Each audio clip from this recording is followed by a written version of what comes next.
Prezado cidadão real, você que já está acostumado a acompanhar as edições do programa Cidade Real, já se habituou a ter a oportunidade de conversar com todas as principais autoridades que representam os interesses do nosso município, especialmente neste mês de maio, em que Nova Friburgo celebrará os seus 199 anos de existência. Assim, teremos já com a devida confirmação as presenças do deputado federal Glauber Braga, também do deputado estadual Anderson Nogueira, do presidente da Câmara Municipal, vereador Alexandre Cruz, e também queremos acreditar e crer que nesta oportunidade, neste mês especial, também teremos a presença de Sua Excelência, o prefeito municipal, Renato Pinheiro Bravo, que certamente estará conosco próximo do aniversário da cidade. Imagina-se que teremos a sua presença, portanto, no dia 15 de maio. Assim sendo, você que tem interesse em tomar conhecimento do exercício desses mandatos, dessas representações, poderá, ao longo de todo o mês de maio, conversar com essas autoridades. O programa Cidade Real tem também como uma das suas finalidades aproximar o cidadão comum, que é quem paga toda esta conta, das principais autoridades que nos representam por delegação do nosso voto, sem a necessidade de ofício, de agendamento prévio, de aguardar marcação de reunião para tratar dos seus interesses. É um mês especial, porque desta forma entendemos levar informação de utilidade pública para toda a sociedade friburguense que nos acompanha já durante todo este tempo, ao longo de mais de 9 anos. Assim sendo, iniciaremos esta primeira edição contando um pouco da nossa riquíssima história municipal. Até porque, na sequência, temos outras 4 edições ainda dentro deste mês de maio, quando receberemos as autoridades citadas.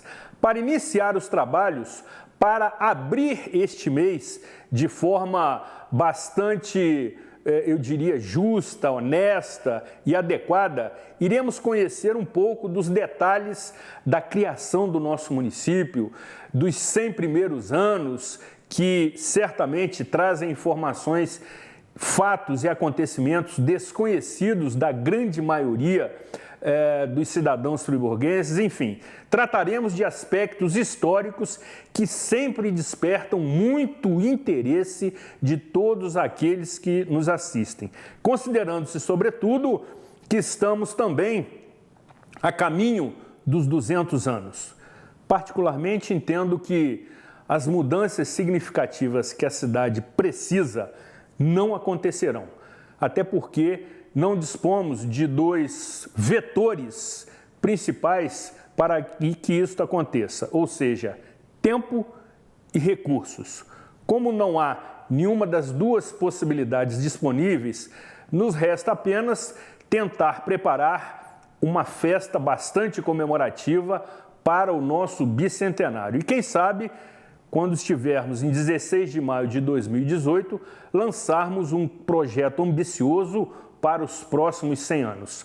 Até lá, até o ano que vem, teremos apenas o tempo necessário para nos organizarmos, para convidarmos todos aqueles que, evidentemente, através dos seus descendentes, estiveram na origem de Nova Friburgo e celebrar esta data especial. Diante disso, também celebramos o aniversário da cidade, começando nesta edição a conhecer um pouco da nossa riquíssima, inigualável, singular e incomparável história municipal, como sempre me ensinava o colega comendador, engenheiro Rafael Luiz de Siqueira Jacu. Nesta ocasião, teremos a oportunidade de receber um grande colaborador, companheiro do programa Cidade Real, que esteve aqui em outras vezes, tratando desta questão com extrema sabedoria e facilidade. Com a proteção de Deus e contando com o indispensável apoio dos nossos patrocinadores, evidentemente. Seja bem-vindo a mais uma edição do programa Cidade Real, diretamente desse estúdio Rafael Jacu, neste programa gravado para este dia 1º de maio de 2017.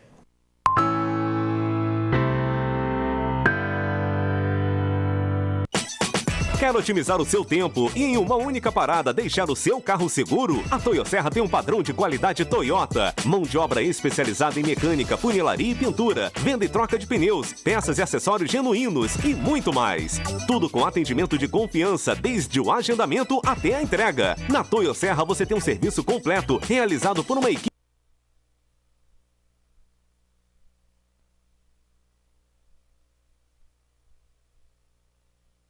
Vamos cantar esse verbo de solidariedade? Abrir o armário e aquecer o próximo. Quem doa as roupas entrega dignidade e faz um mundo muito melhor. Vamos fazer de cada doação um inverno mais quente. Unimed Nova Friburgo. Cuidar de você. Esse é o plano.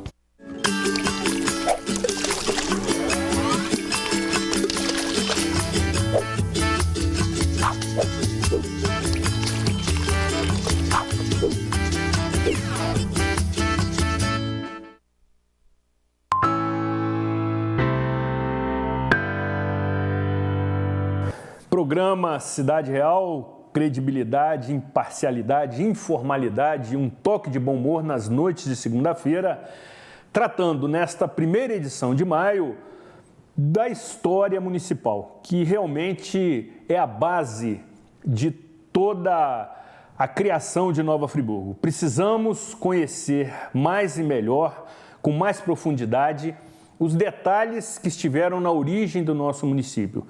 Já se diz com muita propriedade que um povo que não tem história não tem referência. E me parece que, por vezes, a administração pública descuida da proliferação, disseminação e democratização da nossa riquíssima história municipal.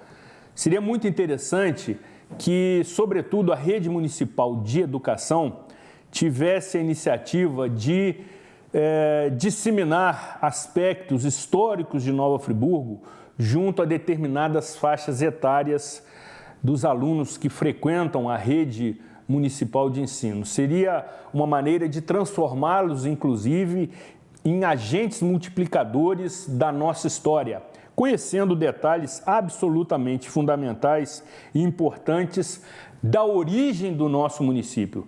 Nova Friburgo, mesmo ainda sendo jovem, vai completar o seu bicentenário no ano que vem, detém páginas absolutamente sensacionais, espetaculares e inesquecíveis na sua trajetória.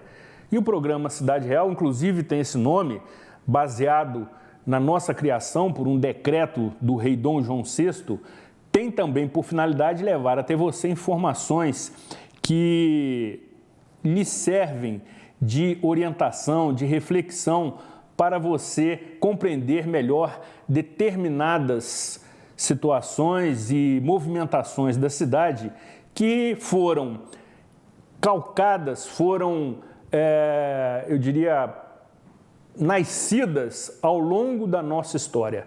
Questões de natureza política, partidária, econômicas, sociais, estratégicas, enfim, Nova Friburgo tem vários aspectos que a tornam absolutamente singular entre todos os municípios brasileiros. E para tratar dessa questão, temos aqui o ilustre amigo, companheiro, e desta vez na condição exclusiva de historiador, Edson Lisboa. Seja muito bem-vindo ao programa Cidade Real, amigo. Agradecemos o atendimento do nosso convite. A emissora se sente privilegiada e honrada com a sua presença. Boa noite, Zuri. Boa noite aqui aos amigos da técnica, aos nossos amigos telespectadores que estão nos ouvindo. É um prazer muito grande estar aqui. Eu sempre gosto de estar no seu programa, estar aqui na TV Zoom, discutindo história, discutindo Nova Friburgo, não que não seja história, mas eu sempre adoro debater Nova Friburgo, né? A cidade que a gente nasceu, cresceu, foi criado, vive, conhece, né? As pessoas, né? Nós temos uma raiz aqui, né? E quando a gente olha, um dia desse eu conversava, estava eu e minha esposa, o Joilson Vermelinja, e ele lembrava assim, olha, será que daqui a 5 gerações terá alguém falando na gente? Porque nós estamos falando de 5 gerações atrás, né? Então, se hoje nós estamos falando de 5 gerações, 6 gerações atrás, que vieram, que migraram, que largaram tudo, né? Que vieram para cá, nós temos um compromisso com essa história, nós temos um compromisso com esse passado, né? É um compromisso com a luta daqueles que vieram para cá para construir algo melhor, né? Porque o imigrante, ele não vem para trocar 6 por meia dúzia, né? Para ficar como está, trocar 6 por meia dúzia, ele fica onde ele está. Sem dúvida. Né? Ele vem para um melhor viver, né? Para uma vida melhor. Então, todo imigrante tem esse espírito, né? De crescer, de melhorar, e Nova Friburgo nasce desse espírito, né?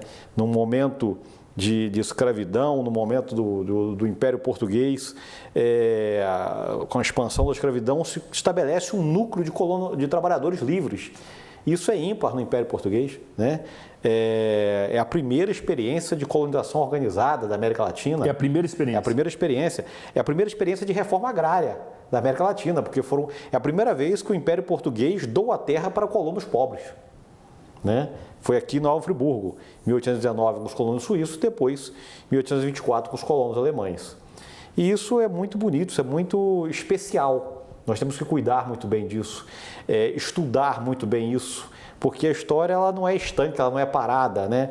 O que eu escrevi há 20 anos atrás, hoje, já aponta novos caminhos, a história já revisitou e outros caminhos são apontados, né? Então, é esse lado bonito da história, de você ver que ela está sempre sendo, não somente a história, mas todas as ciências sociais, toda a ciência humana, toda a ciência não é parada, ela é dinâmica, matemática, física, química. Não é estática. Não é estática. A cada dia surgem novos conhecimentos e abordam novos assuntos. Eu vejo agora, nós sempre, por exemplo, vimos Dom João VI como um monarca gordo, comedor de frango. coxa de frango, né? Foi essa a imagem. E os historiadores já revisitaram muito, já tendo sido mexida a biografia de Dom João VI. O próprio Napoleão disse que foi o único que me enganou, né? Era muito astuto. E no momento de queda do absolutismo no mundo inteiro, Dom João coloca 2 monarcas, um do lado do Atlântico e do outro, né? Estabeleceu aí, hoje até tem uma novela passando, né? Aí o Dom Pedro I, Dom João VI, é claro que é tudo ficção, mas eles já mostraram Dom João VI mais astuto, né? Mais maquiavélico. As frases que ele deixou, que ele falou, eram coisas bem maquiavélicas, bem de Maquiavel, né? Então hoje já se estuda diferente, já se mostra uma outra realidade que a gente não conhecia, né? E assim se faz a história, né? E Dom João VI também foi vamos dizer assim, foi o responsável pela criação de várias instituições que existem hoje, inclusive, né? No seu período, ele realmente foi ousado, e você tem toda a razão quando diz que a história é constantemente revisada, revisitada, e aí se abrem novas leituras sobre aqueles fatos. Isso realmente acontece bastante por conta do conhecimento, da pesquisa, da proliferação de acesso às informações. Isso contribui significativamente. Agora, Edson, você conhece muito da história de Nova Friburgo, e quando eu falo isso eu já comprometo o convidado, entendeu? Você conhece bastante da história, você tem livros publicados sobre determinados capítulos da nossa rica história municipal. Já tive a oportunidade de recebê-lo aqui em outras ocasiões, quando você também abordou esses aspectos. Na sua leitura de historiador, quais são os aspectos que te chamam a atenção na criação do município de Nova Friburgo? Ou seja, aqueles aspectos que você, por vezes, se debruça e imagina serem impensáveis há cerca de aproximadamente 200 anos atrás. Olha, toda a epopeia da formação de uma colônia aqui, ela é assim, é um trabalho hercúleo para a época, né? Você trazer colonos suíços para cá, montar uma colônia, arregimentar esses colonos na Suíça, convencê-los a vir, a migrar, fazer toda a travessia, chegar no Brasil, ter um local onde eles vão se dirigir, que eles vão ficar. O local tem que ter uma estrutura de casas, tem que ter uma estrutura. Você está montando uma cidade. É um empreendimento muito grande. Há 200 anos atrás, se pensar nisso, com a dificuldade de transportes, com a dificuldade de tudo que se tinha, você fazer isso hoje é uma coisa trabalhosa. Há 200 anos atrás foi assim um empreendimento magnífico para a época. Dom João VI tem todo o interesse em trazer colonos suíços. A ideia da europocêntrica, né, do embranquecimento do Brasil, trazer colonos, ele gostava do Brasil, ele queria ficar aqui, ele tinha uma relação com o Brasil. E existia necessidade de ocupar a região. Nós víamos aí, de um século anterior, que havia a saída de ouro da região, né? Da região de Cantagalo, da região de Minas, e nós tínhamos registro aqui na Serra. Registro era um posto policial na Serra para fiscalizar a saída do ouro. Então, era preciso ocupar a região. Antes da chegada de Dom João VI, já há toda uma ocupação da bacia do Rio Grande. A distribuição de sesmarias, distribuição de terras, com vistas a ocupar a área. Cantagalo foi ocupado militarmente em 1786. As tropas portuguesas ocuparam Cantagalo. Era um povoado que já existia à margem do Império, né? Comandado por Mão de Luva ou por alguém que se intitulava com esse nome, mas que na verdade vivia da extração e contrabando de ouro, né? E esse império lá tinham quase 200 casas quando foi ocupado militarmente. Então havia necessidade de ocupar essa área, distribuíram terras e por que não uma colônia aqui, uma colônia suíça aqui. Então esse empreendimento foi um empreendimento ousado, trazer as pessoas para cá. É claro que na Suíça passava por guerras, né? Napoleão tinha devastado toda a Europa, né? As guerras napoleônicas. Muitas pessoas que estavam na Suíça não eram suíços, mas eram de condados próximos, né? Não tinham direitos como cidadão suíço. No Brasil, chegaram a traduzir o nome dessas pessoas como miseráveis, mas não eram apátridas. Eram os famosos Heimatlosen, né, que eram apátridas, a tradução correta. E esses apátridas que não tinham direito como cidadão, não por serem mendigos, mas por serem de algumas áreas invadidas pela guerra. E esse pessoal vem, 30% da colônia eram Heimatlosen, né, que vem para o Brasil. E já tem toda uma trajetória de uma viagem, de problemas na travessia. Chegou a se falar que no Brasil era perigoso, né? Um galho que enfiava no chão brotava, tão boa que era a terra, para tentar atrair pessoas. E o pessoal vem para cá, né? Faz essa travessia para chegar aqui, morte, tem navio, morreu 40% da população, adquirindo doenças. Então foi uma trajetória de luta, né? A gente fala em números, Jusuri, e números para a gente é muito frio, né? Tá, morreram o navio, tanto morreu 40%. O que é 40%? Não é nada. Mas quando você pega assim, Maria Magnã, que é Manhães, Magnã virou Manhães aqui no Brasil. Maria Magnã veio com o marido e 4 filhos. Morreu o marido e 4 filhos. Ela casou com um cunhado. Morreu o cunhado. Ela teve que se casar a 3ª vez para deixar os descendentes, que são descendentes de Magnã, Verli, Borer, enfim, olha só, a pessoa teve que se casar 3 vezes para deixar a descendência. Morre o marido e os 4 filhos, no fundo da casa com o cunhado. Enfim, olha a tragédia pessoal que era viver isso, né? Sem dúvida. Quando a gente fala em números é muito frio, mas a gente vê a dor que foi a travessia. Chegar ao Brasil, os que chegaram, rumar para uma terra desconhecida, né? Distante 130 quilômetros do principal centro consumidor, que é o Rio de Janeiro, um contexto de mata florestal, né? Numa terra que a cobertura vegetal da terra cobria mais de 60 centímetros, o famoso serrapilheira, né? Que é até botar fogo, trabalhar para poder chegar na terra e produzir, leva um tempo. Então é doloroso isso, né? Passaram muita dificuldade, né? Então, e aqui a organização da colônia, né? Foi uma engenharia militar, né? Os engenheiros militares vieram projetar Nova Friburgo.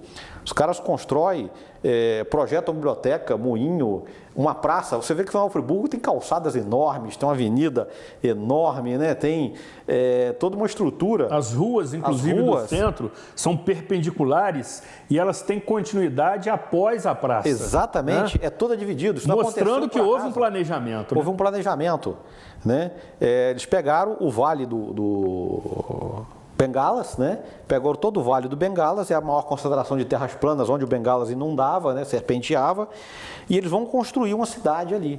Constroem um grupo de casas no encontro do rio Santo Antônio com o Cônego, que é hoje o Paissandu, né? Ali é construído um grupo de casas.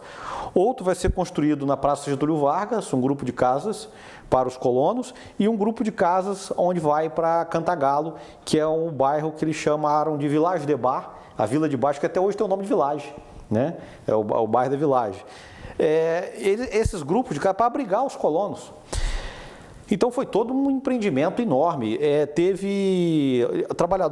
Trabalharam aqui uma espécie de trabalhadores livres, mas compulsórios. Tem cartas pedindo para mandar escravos, porque os trabalhadores estão rebelando, os escravos também. Enfim, é um contexto de mata, que as pessoas trabalhavam aqui para poder montar tudo isso. E os colonos chegaram aqui, e aí teve uma situação inusitada, porque Dom João VI tratou 800 famílias, está no contrato. A Suíça, para poder mandar mais gente, burlou o contrato. Ele entendeu que cada família agrícola, ele botava 3, 4 famílias. Esperava-se 800 pessoas, chegaram mais de 2.000. Então, dentro de uma família agrícola, tinha várias famílias. Como agregar isso dentro de uma mesma casa? Como dar terreno para cada núcleo familiar desse? Ou seja, de 800 famílias, chegaram 2.000 famílias. Exatamente, 2.000 pessoas. Né? De 800, era esperada cerca de 100 famílias. Ah, sim, correto. 100 famílias, 800 pessoas no máximo, chegaram 2.000 pessoas. Né? Através de um conceito de família agrícola. Enfim, essa travessia, a chegada dos colonos foi cercada de todos esses problemas. Eles durante 2 anos receberam subsídios para se manter aqui, para poder produzir, e depois se retirar para os seus sítios, né? E uma terra, como ninguém conhecia a terra, ela foi demarcada sem levar em consideração a topografia, né? Então muitos terrenos, para a época, não eram produtivos. Hoje tem tecnologia para produzir, mas se pensando na tecnologia da época, era muito difícil produzir em determinados terrenos. Então, difícil, né? Eles tiveram que migrar para outras áreas. E aí a diáspora da colônia, né? A colônia ruma para o leste, para as terras de Lumiar e São Pedro da Serra, onde encontram quilombos. Né? Outro grupo ruma para o norte, segue para Cantagalo. Um grupo no caminho para o norte vai se estabelecer nas margens do Ribeirão de São José e Ribeirão do Capitão, que é aquela região entre Amparo e São José do Ribeirão, vai ocupando todas as margens do rio. Então foi a ocupação dessa região. Não bastasse isso, o Brasil faz a sua independência, né? Dom Pedro vai fazer a sua independência do Brasil e não tem... O Brasil é vulnerável, pode ser atacado de qualquer forma. Cria-se uma guarda nacional, mas fazendeiros de soldados não dá certo. Alguém teve a brilhante ideia de montar uma colônia no sul da Bahia aos moldes dos cossacos do Dom e do Ural, né? Eram soldados disfarçados de colonos, eram soldados e colonos ao mesmo tempo. E o Schaeffer, que agora está mostrando também a Imperatriz Leopoldina, que ela tem um papel muito decisivo em tudo isso, é o major da guarda de honra dela que vai buscar esses colonos alemães, trazer para cá. Ela já tinha trazido uma missão austríaca, né? E eles trazem os colonos alemães, só que até chegar os colonos alemães, se passam 3 anos. Então, quando os colonos chegam em 1824, diplomaticamente o Brasil já tinha acertado a independência com Portugal e Inglaterra. Então não havia necessidade deles. Manda para onde? Manda para Nova Friburgo. Os caras estavam tratados de um lugar, vieram. Teve rebelião na Praia da Marção, em Niterói. E engraçado que o Schaeffer era mineralogista, né? Ele tinha interesse, então ele trouxe vários mineralogistas, né? Na verdade eram lapidadores de pedras preciosas. E esse pessoal chega aqui e não tem o que fazer, manda para a família Eringia, os Heringer, né? A família Eringia, eles eram lapidadores de pedras preciosas e tiveram aqui pegar no cabo da enxada, né? Para trabalhar, porque foi...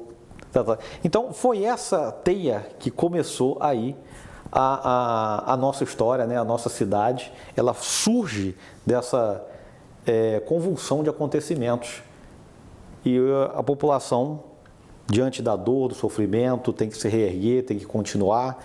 Eu passo perto ali da maçonaria, ali da loja maçônica, do final daquela rua, ali era o cemitério das colônias. Rua 7 de Setembro. Rua 7 de Setembro. Foi o primeiro cemitério.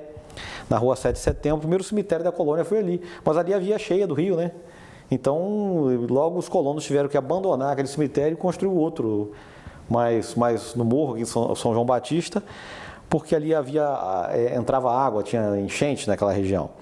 Então, os colonos sofreram muito no início. Foi um sofrimento muito duro. 2, 3 gerações na frente, quando se falava na colônia, lembrava-se de uma febre, de uma doença, de um navio que não chegava, né? Isso ficou na mensagem, na imagem. Eu mesmo cresci ouvindo a minha avó contando a história de uma avó dela, de uma bisavó que veio e que ficou louca. Ela ficou trancada num quarto e o objeto da loucura dela era cortar tecido em formato de dinheiro e contar aquilo o dia inteiro. É a coisa do imigrante. O imigrante vem para crescer. E no caminho ele perde marido, perde filho, acontece uma porção de coisa, ninguém suportava. O doutor Henri Bon tem um trabalho muito bom sobre Nova Friburgo e muitas conversas, ele, Rafael Jacu, ele identificava traços de depressão nas cartas da colônia, né, mais de 1000 cartas. Os colonos sofreram muito aqui, né? O professor Bonaventure Bardi é uma das pessoas que sofre muito com isso, parece que é uma pessoa deprimida. O próprio médico Jean Bazet, né, o médico da colônia, que vai ter que enterrar muita gente. A morte do farmacêutico, né, que chamava de boticário Leopoldo Boelli. Todo o inventário de Leopoldo Boelli, que Maria José Braga usou muito bem para poder fazer o seu livro, Zequinha, o Tempo Anterior, que é belíssimo, todos devem ler. Foi personagens vestidos com documentos dos órfãos, né? Das malas dos órfãos, as pessoas que morreram, os órfãos, e eles fizeram o inventário do vestido. Vestido de bolinha, assim, descrevia. A Maria José Braga compôs o personagem dela com esse material. Então, Tempo Anterior tem uma mensagem ali muito linda, muito bonita, o trabalho de Maria José Braga. E aí, Edson, nessa questão que você já introduziu, da convulsão que realmente foi a criação, a instalação das primeiras famílias que vieram para Nova Friburgo, e aí a gente pensa numa logística absolutamente fantástica para a ocasião, para os padrões da ocasião, para as disponibilidades da ocasião. Hoje, quando se cria, por exemplo, um novo bairro dentro de uma cidade, como acontece aqui em Nova Friburgo, você já tem uma série de interferências na dinâmica da cidade. O que dirá, então, há 200 anos atrás, para se criar todas essas condições para justamente colocar essas famílias em condições de habitar, de ocupar, de trabalhar no local. As dificuldades devem ter sido imensas, né, amigo? Imensas. Se você olhar, Friburgo é um Y, né? Você pega a Ponte da Saudade, Olaria, e aí tem um eixo que vai para Conselheiro e Duas Pedras, Teresópolis. Exatamente. É praticamente um Y ao longo do Bengalas. E a nossa vida em torno do Bengalas, né? Você vê a ocupação de todo o vale, toda essa logística.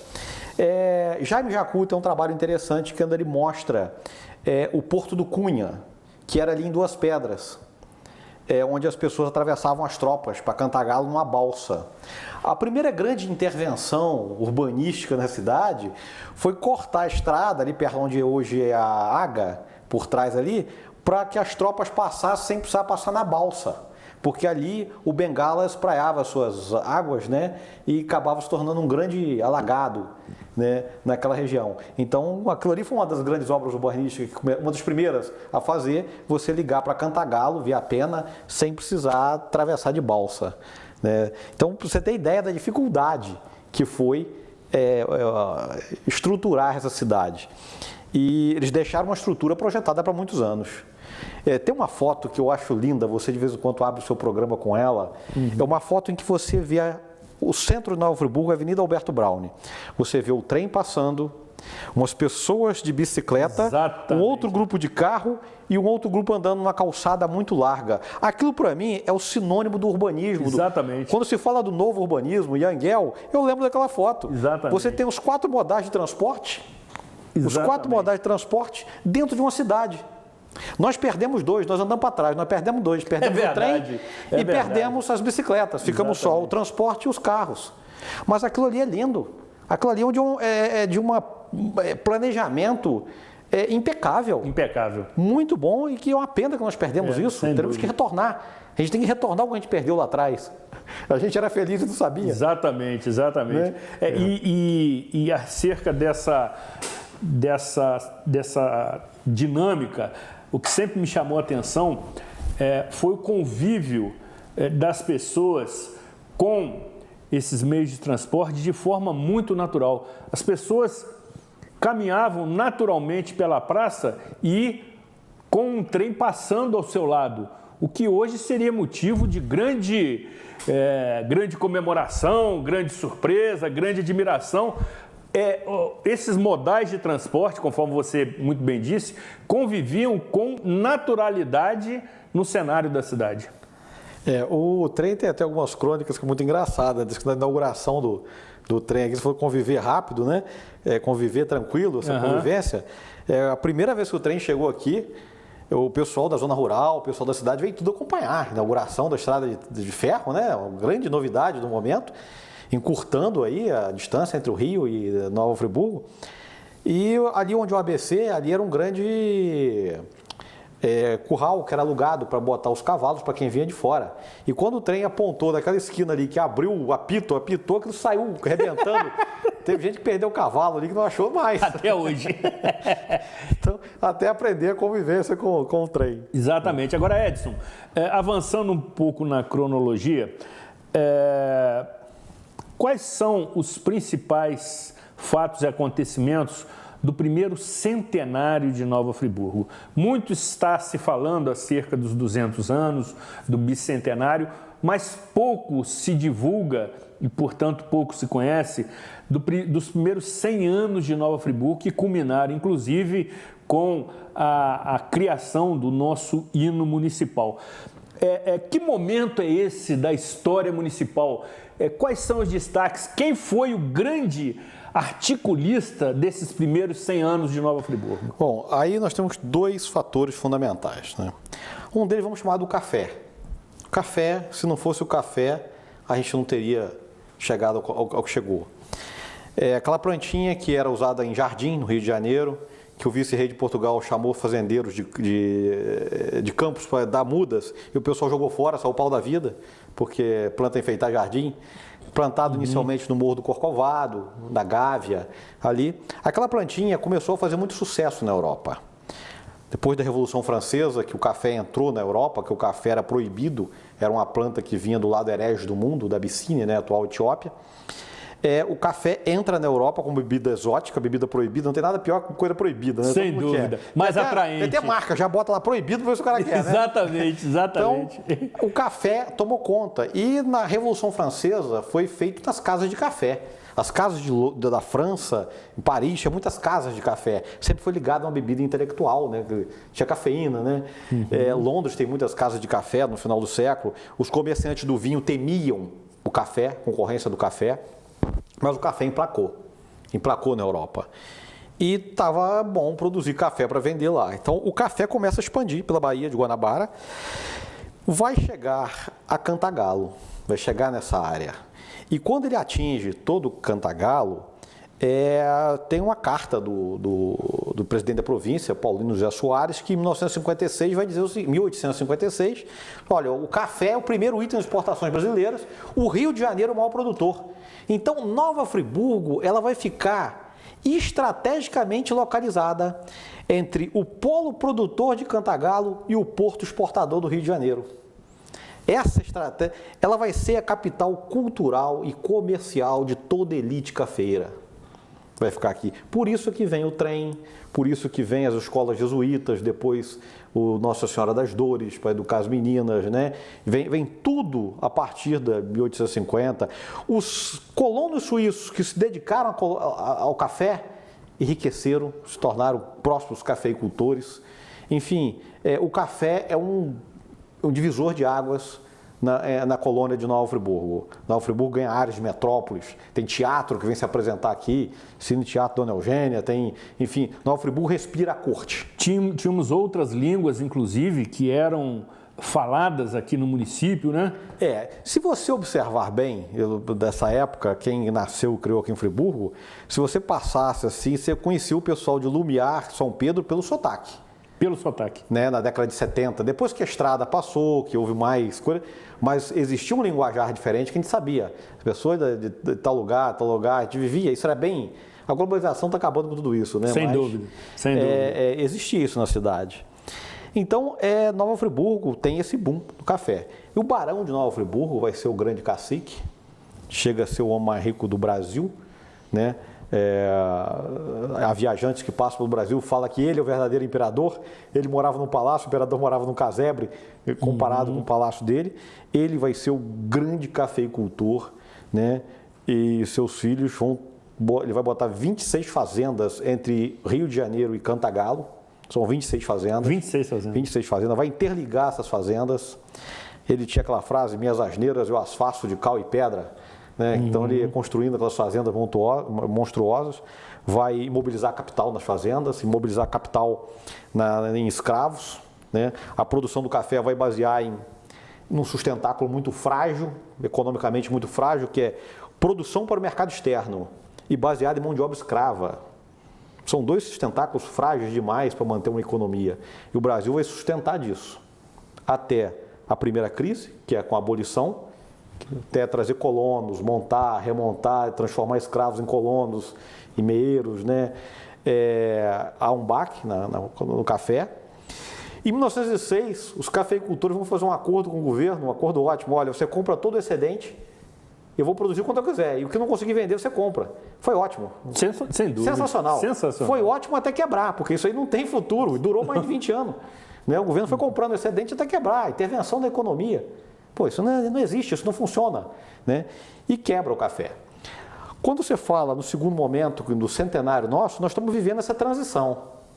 Nós saímos da escravidão, estamos num trabalho que não é assalariado, é o trabalho do colono, e estamos ainda com café, com um grande propulsor do Brasil. Aqui em Nova Friburgo vai ter duas escolas políticas formadas em torno disso, a área rural, né, e a área gaudinista, né, de Galdino do Vale e Galiano das Neves, que vão ser as duas últimas escolas políticas dessa cidade.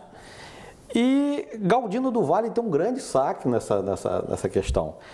Quando termina a Primeira Guerra, né, entre esse período, entre o primeiro fracasso e a quebra do café mesmo, estamos falando de 1917, 18, quando a Alemanha perde a guerra, o Brasil tinha aqui, Nova Friburgo tinha aqui as suas indústrias alemãs, que vieram, né, com Arp e na sua aliança com Galdino do Vale.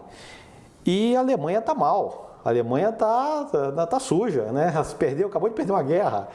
Então vai ser que Friburgo é alemão? Não. Friburgo é suíço. É a Suíça brasileira. Galdino do Vale vai criar a Suíça brasileira e aí que surge o hino. É na comemoração do centenário, né? Que até então não se falava na colônia. Exatamente. A colônia passou a se falar a partir de 1918, né? Começou a se revisitar a colônia suíça, falar dos suíços, né? E eu me lembro que o Walter, que administrou a Torrington aqui durante muitos anos, uma vez falando isso com ele, né, conversando numa palestra aqui no Senai, eu mostrava que isso funcionou muito bem para a estratégia do Arp e Galdino de atrair indústrias para Friburgo. Diz, Friburgo lá não tem brasileiro, não. Lá é tudo suíço, lá o pessoal pega no horário, tudo certo, trabalhando, povo muito trabalhador, laborioso, não faz greve. O Rio vivia em greve. O Brasil estava em convulsão social, né? E aí o Walter me vira assim, eu usei esse argumento semana passada, lá no Canadá. Os homens passam, mas a ideologia fica, né? A ideologia de Galdino do Vale. Certamente. Né? Que Nova Friburgo é uma cidade laboriosa, trabalhadora, né? Então é aí que se começa o grande mito da Suíça brasileira, né? A partir de Galdino do Vale, que é a partir do primeiro centenário. Ou seja, nós tivemos Galdino do Vale como sendo, no seu entendimento, o grande articulador do final primeiro século. Foi ele que deu toda essa conotação e se cria, então, o mito da Suíça brasileira e se exalta cada vez mais Nova Friburgo. Foi, comparativamente, amigo, estamos já no final do segundo século, você entende que o primeiro século ele foi mais pujante do que o segundo século na história de Nova Friburgo? Olha, nós temos dois momentos dentro do primeiro século muito fortes. Primeiro, a questão do café, que eu já falei. Exato. Devemos tudo a isso. Fundamental. E o segundo foi a vinda das indústrias alemãs, que seria a segunda leva de colonos alemães. Essas indústrias alemãs, montadas aqui pelo ARP, que depois que ele pega a energia elétrica, ele vai trazer para cá as indústrias e ele vai ser sócio de todas elas. Ele vai formar aqui um quadrilátero, né, que aí forma alguns bairros. Qual é esse quadrilátero, se você olhar no mapa? É muito parecido com a experiência de urbanismo, né, baseada em Harry Taylor, né, no Taylorismo, em tudo montado, tudo organizado, as linhas de produção e os bairros também separados das indústrias. Você tem a Ferragem Zaga num ponto, você tem a Renda Zarp no outro ponto, a Filó num ponto e a Sinimbu. Cada uma tem o seu bairro, né? Ali é a filosofia alemã de trazer o trabalhador para morar nas casas, ter agremiação social, né? Até a rivalidade entre as indústrias era estimulada por futebol, né? De fábrica. Pelos jogos entre até para dificultar o trabalho dos sindicatos, né? Para não haver união das categorias, também passava por aí. Sem dúvida. O financiamento da bicicleta, não foi à toa que nós tivemos tanta bicicleta, né? Nós morávamos num vale que era possível se locomover. E os alemães vão incentivar e vão financiar as bicicletas para os operários, né? Bicicleta que tinha plaquinha, tinha que registrar na prefeitura, né? Bicicleta na Nova Friburgo. Então, esse é o momento que Nova Friburgo ganha outros ares. É a segunda fase, seria um outro urbanismo na cidade, baseado aí nas primeiras experiências alemã. A Alemanha perde a guerra, eu tenho que mudar a forma disso. Sem dúvida. E eu vou atacar a questão da Suíça brasileira. Eu vou buscar a questão da Suíça brasileira, que forma um grande mito, um grande trabalho, né, aí do Galdino do Vale. E a escola gaudinista vai trabalhar com isso o tempo todo. Galdino tem o César Guinle como seu outro grande expoente da escola gaudinista e Heródoto Ben de Mello, que foi aí o grande sucessor de Galdino e o expoente da escola gaudinista em Nova Friburgo. Sem dúvida. Muito bem.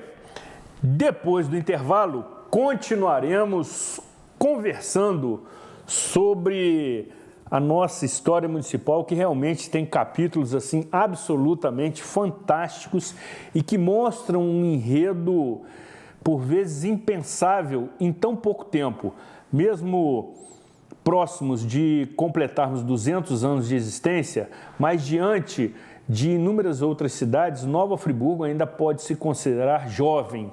Entretanto, tem uma história absolutamente diferenciada em relação a essas outras cidades.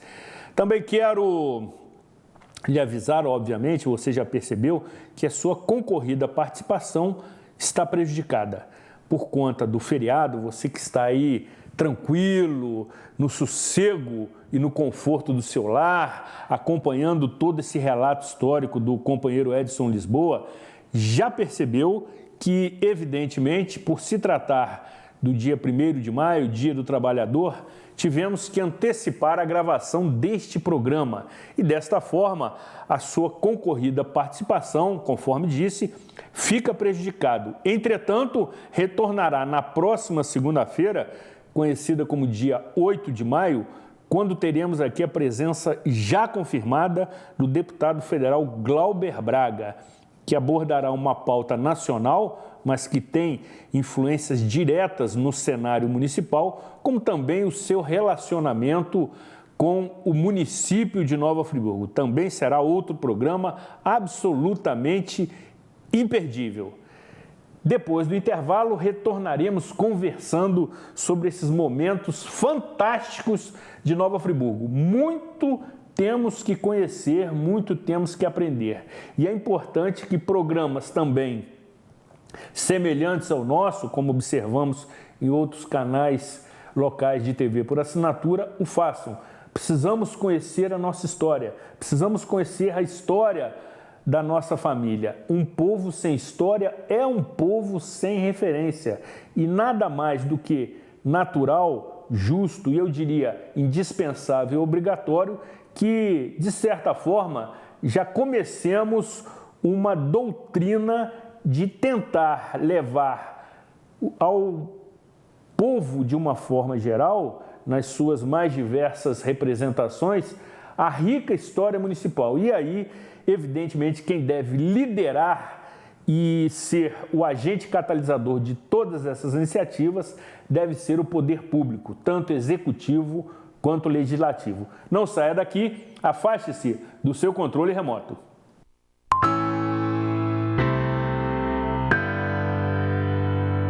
Eu vou vender, eu vou comprar, vou alugar. O que é meu tem que durar, valorizar.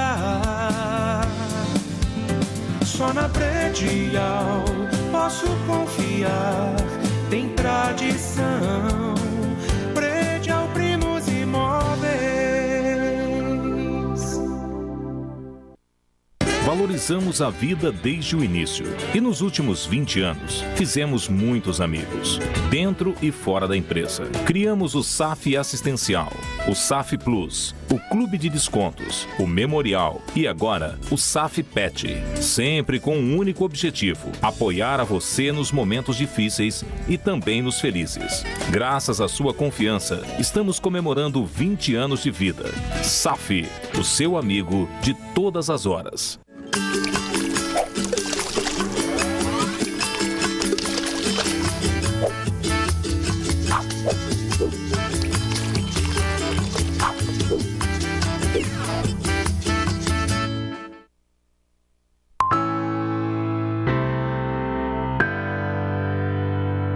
Programa Cidade Real, credibilidade, imparcialidade, informalidade, um toque de bom humor e um pouco da nossa riquíssima história municipal. É um tema, caro telespectador e telespectadora, que certamente atrai a atenção de muitos, porque as disponibilidades para que você tome conhecimento de aspectos históricos de Nova Friburgo são ainda muito escassas. E, particularmente, na apresentação de programas dessa natureza, tiro muito proveito. Eu que tive como grande mestre, grande orientador nesse sentido, o colega engenheiro Rafael Luiz de Siqueira Jacu, figura absolutamente sensacional, que nos faz muita falta sobre vários aspectos, sempre procurou em despertar no seu círculo de amigos a autoestima e a valorização da história de Nova Friburgo. Ele que, inclusive, também foi escritor com publicações absolutamente sensacionais, sempre fez questão de ser bastante incisivo, bastante pragmático nessa admiração pela história de Nova Friburgo. Por isso que, nesta ocasião, e sempre que podemos, tentamos levar até você um pouco da nossa história. É evidente que podemos fazer aqui um semestre inteiro sobre a história de Nova Friburgo e não a esgotaremos, porque existem aspectos particulares, diferenciados, eu diria até românticos e, de certa maneira, inesperados, que compõem todo este cenário. Mas, entretanto, temos que tratar em capítulos, conforme se compõem os livros de história também. Entretanto, também estaremos nas próximas edições conversando com as principais autoridades que representam os interesses de Nova Friburgo no município, no estado e, evidentemente, na federação. Será um mês que prestaremos a nossa homenagem a Nova Friburgo e a nossa comunidade, trazendo todos para prestar informação do seu interesse, informações de utilidade pública. E nesta ocasião, estamos aqui conversando com o amigo, companheiro Edson Lisboa, figura das mais conhecidas do município de Nova Friburgo, que neste momento está exclusivamente na condição de historiador. Ele que já ocupou, inclusive, vários cargos na administração pública, pessoa muito competente, muito comprometida com os interesses de Nova Friburgo, está, segundo ele mesmo, passando por um momento sabático, se voltando para outros interesses profissionais, pessoais, particulares e familiares, mas sempre atento às movimentações políticas. Já combinei com ele aqui que em determinado momento faremos um programa aqui sobre os bastidores e corredores da política, no qual também ele é um notório e profundo conhecedor, como já pude ter essa constatação. E aí, Edson, você no bloco anterior relatava todo um contexto que mostra uma história ascendente de Nova Friburgo. A saga e a determinação na sua criação, com a vinda desse grupo num primeiro momento, 100 famílias, mas que depois chegaram a um número muito maior, passando por todas as dificuldades de implantação, depois, num segundo momento, a ramificação dessa ocupação pelo território municipal, numa etapa seguinte, a cultura da plantação do café e, naturalmente, Nova Friburgo se tornou polo dessa região toda, polo cultural, polo educacional, social, por estar estrategicamente entre o polo de produção e também de exportação, no caso, o Rio de Janeiro. Agora, em determinado momento, amigo, e aí também acrescento o primeiro século, onde Galdino do Valle foi o grande mentor de uma mudança no entendimento do que seria Nova Friburgo, passando aí a ser um local de empreendedorismo, sobretudo pela colonização alemã, começa a sofrer e a padecer, já iniciando de maneira assim muito tênue o início de uma decadência, quando tivemos inúmeras perdas que tomaram proporção. Quando e como isso acontece? Bom, nós falamos que começamos uma colônia, uma industrialização no início do século. Exatamente. Né? Com vinda de colonos alemães, um capital externo aqui. Não foi o capital do café que gerou a indústria aqui, ao contrário. Aqui a indústria é capital externo que veio com empresários alemães, principalmente capitaneado pelo ARP. Depois ele traz Rangeiser, vai trazer da IPU, vai montar toda uma estrutura aqui. Maximiliano Falck. O Falck, né? Da Filó, que tem ainda o Dr. Richard Rins, ainda está vivo, foi o último capitão de indústria que está ainda aqui. Nós temos, até a década de 30, Nova Friburgo ainda vai viver esse momento. Mas nós temos aí, em 30, um fator de divisão. A quebra do café na região vai transformar também Nova Friburgo.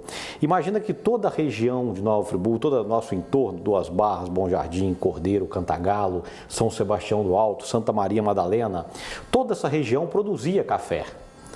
E quebra, o café quebra como nós falamos aqui, não tinha como o governo bancar parte desse café o tempo inteiro, isso ia um dia estourar. Porque não tem como manter a economia assim. Economia é livre mercado, o mercado se ajeita, né? Quando o governo intervém forte dessa maneira, comprando o café excedente, um dia ia quebrar.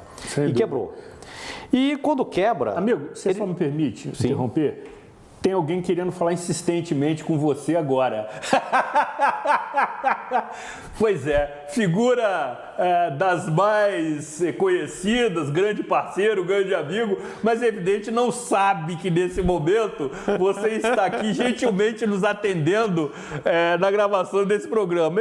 E televisão se faz assim mesmo. Então, para que não haja nenhum constrangimento, sugeria a você que desligasse o celular.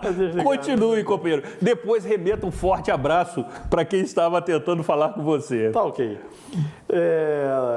Nosso amigo estava subindo, me ligou agora. Quando eu antes de eu chegar aqui... Exatamente. Ele está agoniado para falar contigo. Vai ser atendido. Nós falávamos... Você estava falando da quebra do café. Da quebra do café. Então, as pessoas, os trabalhadores de toda essa região, muitos colonos italianos que vieram para ocupar, trabalhar nas lavouras de café, eles vão migrar para Nova Friburgo. Eu publiquei um livro em 92 em 2 barras.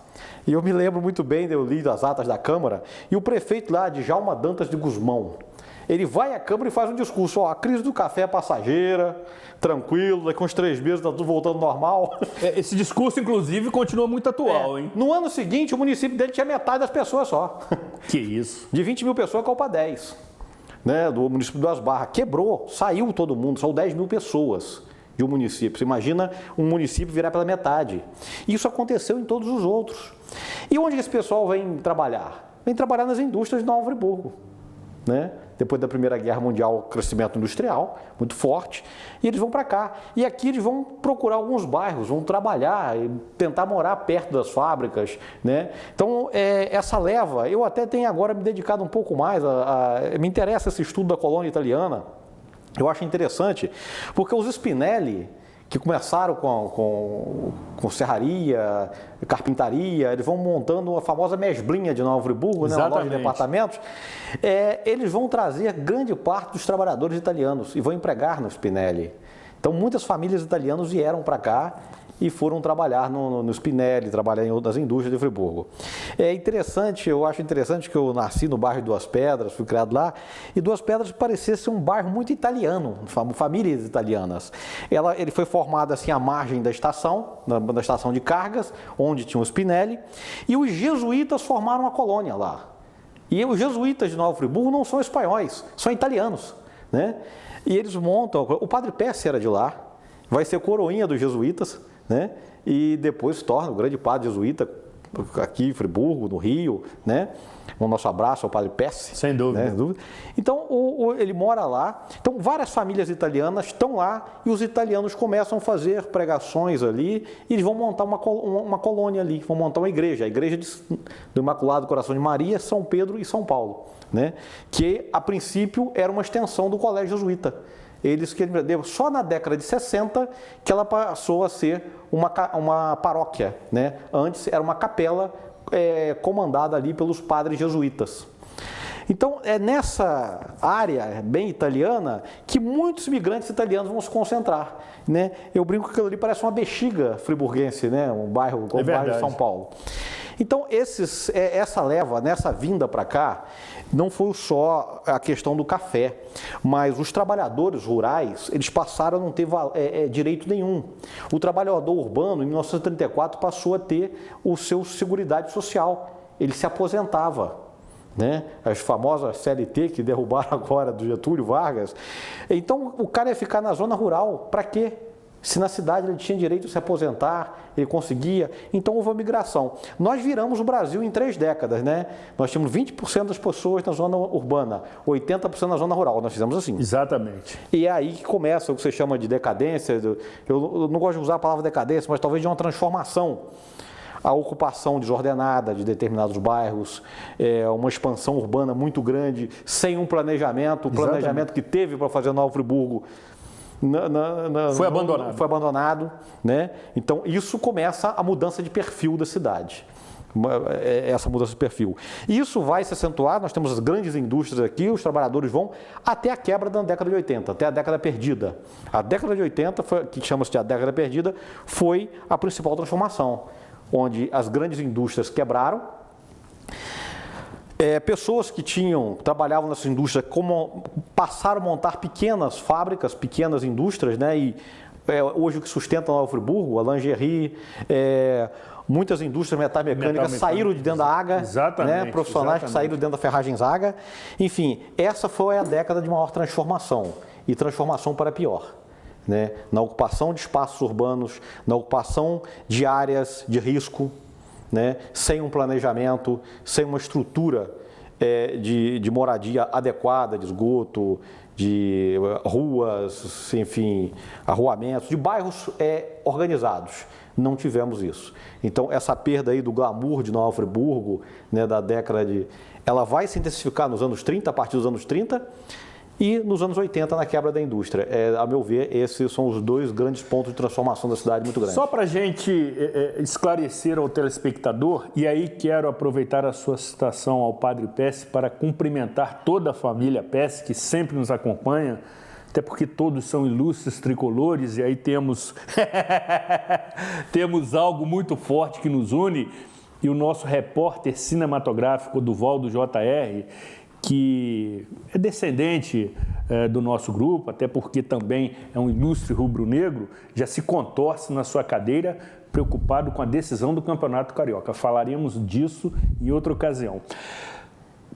Por que acontece, amigo, e como acontece a quebra da cultura do café? O que comprometeu esse cultivo na região? Bom, em primeiro lugar, eu falei de dois sustentáculos muito frágeis. Trabalho escravo e produção para o mercado externo baseado na monocultura. É um tripé que corre a qualquer momento. Extremamente frágil. Frágil, trabalho escravo e monocultura para exportação. Então, no momento que o mercado externo quebrar, vai quebrar tudo. No momento em que a mão de obra deixou de ser escrava, mudou tudo. Mas os fazendeiros de café deram golpe na República, deram golpe no Império, né, e ocuparam a República.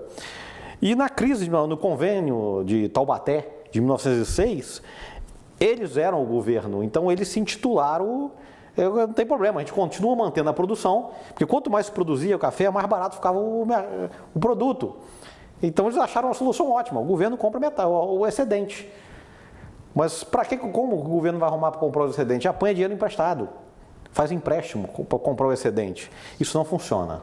Vide aí BNDES hoje, né? Vide incentivos. É claro que o Estado tem um papel fundamental na condução da economia, na transformação, como fio condutor. No Brasil, principalmente, foi sempre assim. Lá atrás, no café, com Getúlio Vargas, Juscelino Kubitschek, com os militares, com Lula. Teve sempre, em toda a década de expansão nossa, teve o Estado na frente, financiando, subsidiando, e depois nós temos uma ressaca logo em seguida, né? Isso é cíclico. Estamos acabando de passar por uma ressaca aí. Exatamente. Isso é cíclico.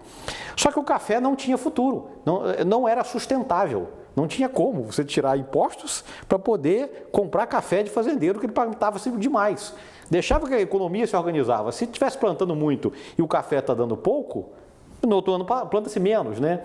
Eu costumo dizer que a agricultura é o sistema de economia perfeita, né? A tecnologia que um usa, todos podem usar, ninguém pode impedir de ninguém de plantar, então se estiver dando dinheiro, todos vão plantar. Aí na hora que baixar o preço, a pessoa planta menos. E isso é um equilíbrio de mercado.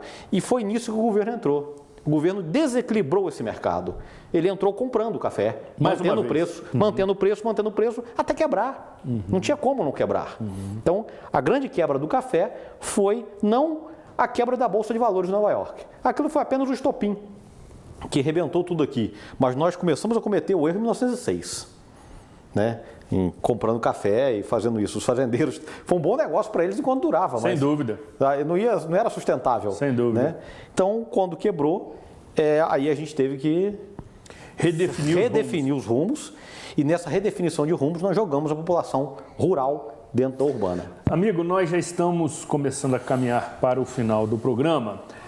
Evidentemente, muito temos que falar sobre a história municipal e gosto muito quando você vem aqui, porque você é bem didático.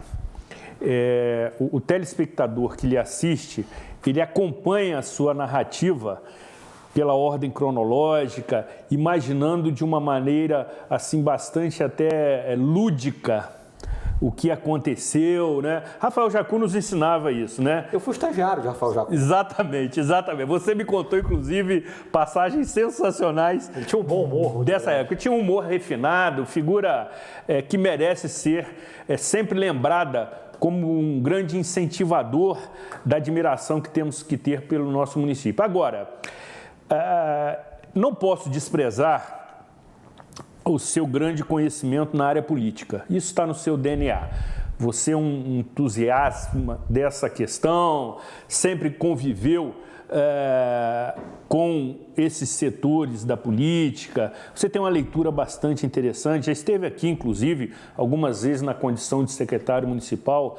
No seu entendimento profundo, quais são os grandes personagens da política friburguense? Quais são aquelas grandes lideranças que hoje já nos faltam, infelizmente, que mudaram o rumo de Nova Friburgo e que devem servir de inspiração para a turma que está chegando agora e já quer sentar na janelinha? Olha, eu costumo dizer que o melhor de Nova Friburgo não é o clima, não é a serra, não é o melhor de Nova Friburgo é o povo. O povo de Nova Friburgo, ele foi lapidado durante essa história toda, desse sofrimento, dessa busca.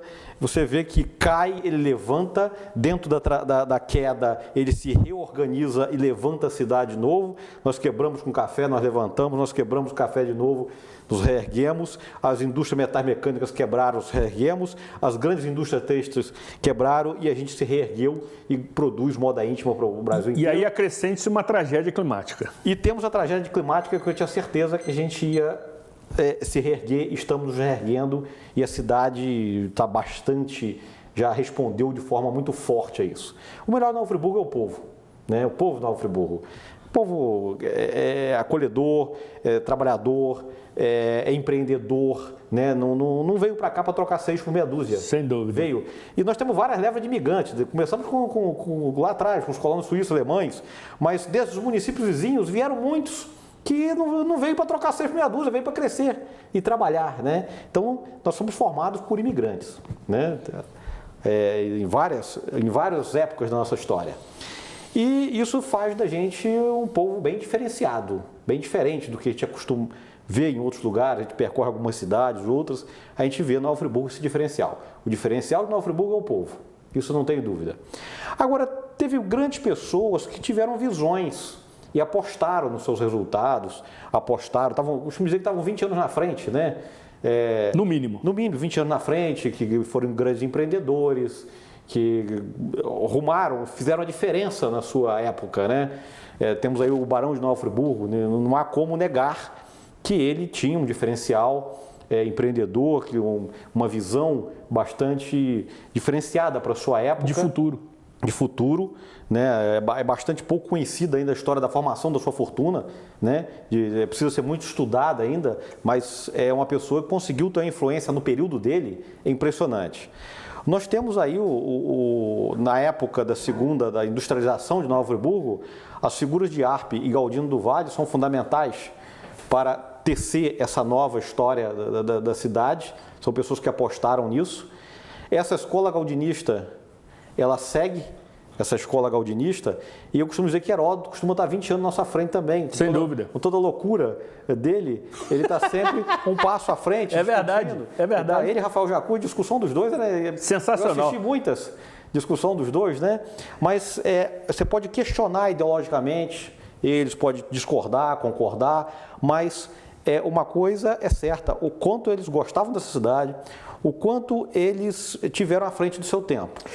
Inclusive, você está certo, inclusive o próprio colega engenheiro Heródoto Bento de Mello, e concordo com você, o encontro dos dois era algo assim absolutamente fantástico, imperdível. Tive a oportunidade de entrevistá-lo em algumas ocasiões, e inclusive eu deixava que o programa fosse apresentado por ambos, porque eles interagiam muito, discutiam muito, se contraditavam muito. Agora, Heródoto Bento de Mello sempre também citou, quando eu lhe fazia essa mesma pergunta, a figura de César Guinle, que ele entendia ser de César Guinle. Exatamente, o grande inspirador dele. Agora, nós temos na cidade, é impressionante, todo o movimento sindical da cidade, todo o movimento dos trabalhadores, a CLT, que disse que foi Getúlio que deu, o Getúlio deu o anel quando perdeu os dedos. A CLT foi construída com muita dor, sofrimento, o estado de greve permanente, a situação difícil. Washington Luiz governou o estado de sítio, porque a questão social era uma questão de polícia para ele.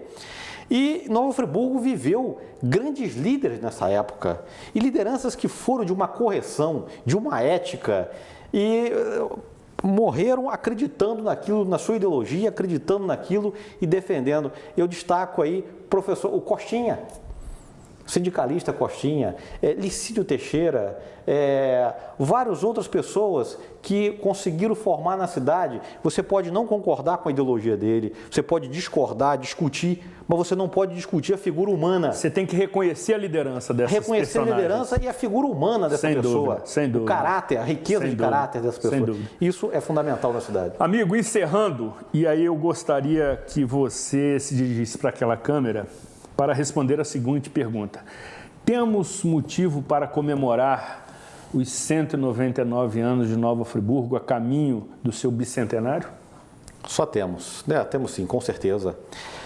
O povo que passou por que nós passamos, desde a plantação da coisa até a tragédia de 2011, a tragédia me marcou muito profundamente, eu estava aqui. Certamente. Eu vivi aquilo. Nós todos. Eu perdi 11 vizinhos, eu estava muito próximo de tudo aquilo.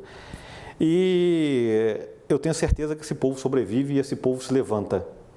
E Nova Friburgo vai se levantar muitas vezes, quantas vezes forem necessárias. Então nós só temos para comemorar sim.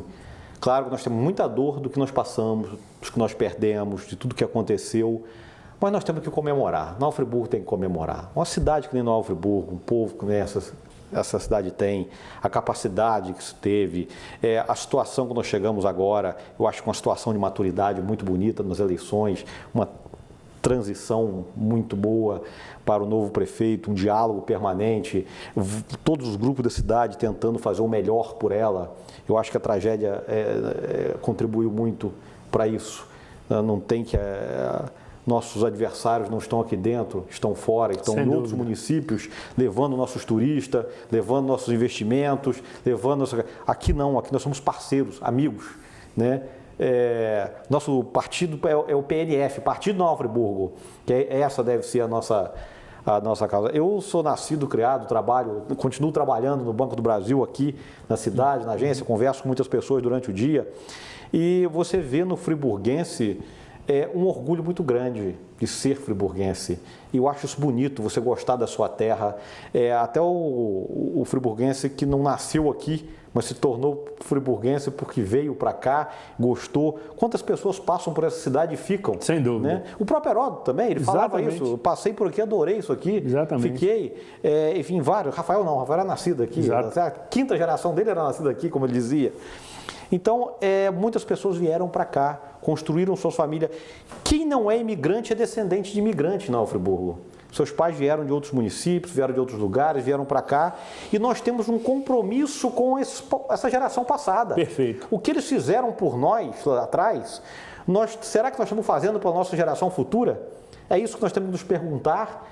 Temos que comemorar, sim, mas muito atento para ver se nós não estamos deixando a Nova Friburgo pior para a geração futura. Né?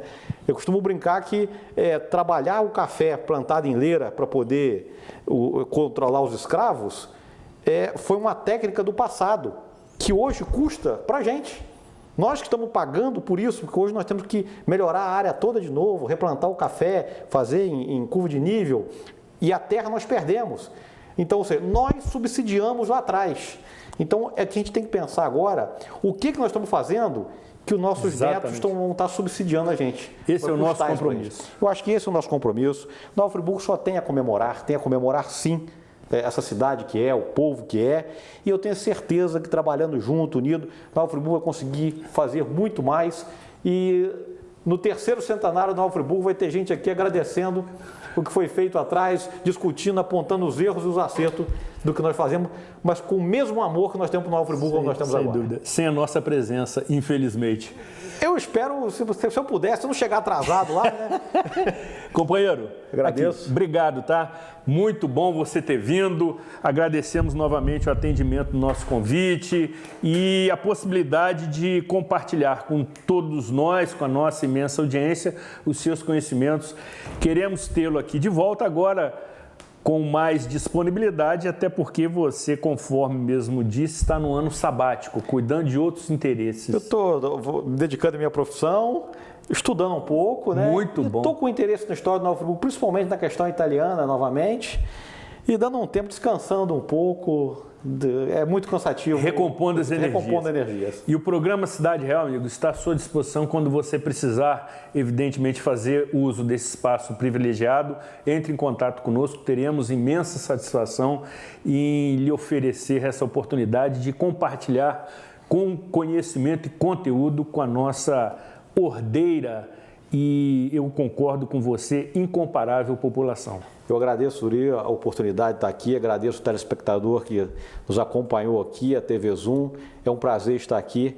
E eu não vou poder estar no terceiro centenário, mas em outros anos espero estar aqui com vocês. Em memória, exatamente. Muito bom. Precisamos encerrar definitivamente os nossos trabalhos aqui, agradecendo mais uma vez a toda a equipe técnica envolvida na produção desse programa e pedindo a Deus Pai Todo-Poderoso e a Santa Rita de Cássia e a São João Batista, padroeiro de nossa cidade, que continue nos protegendo, abençoando e iluminando, especialmente aqueles que têm, pelo nosso voto, o compromisso e o comprometimento de defender os interesses de Nova Friburgo, que é o que nos une.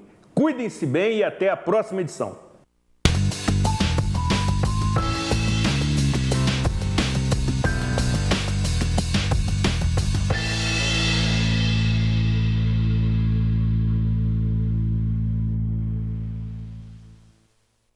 Este e outros programas você assiste no aplicativo TV Zoom.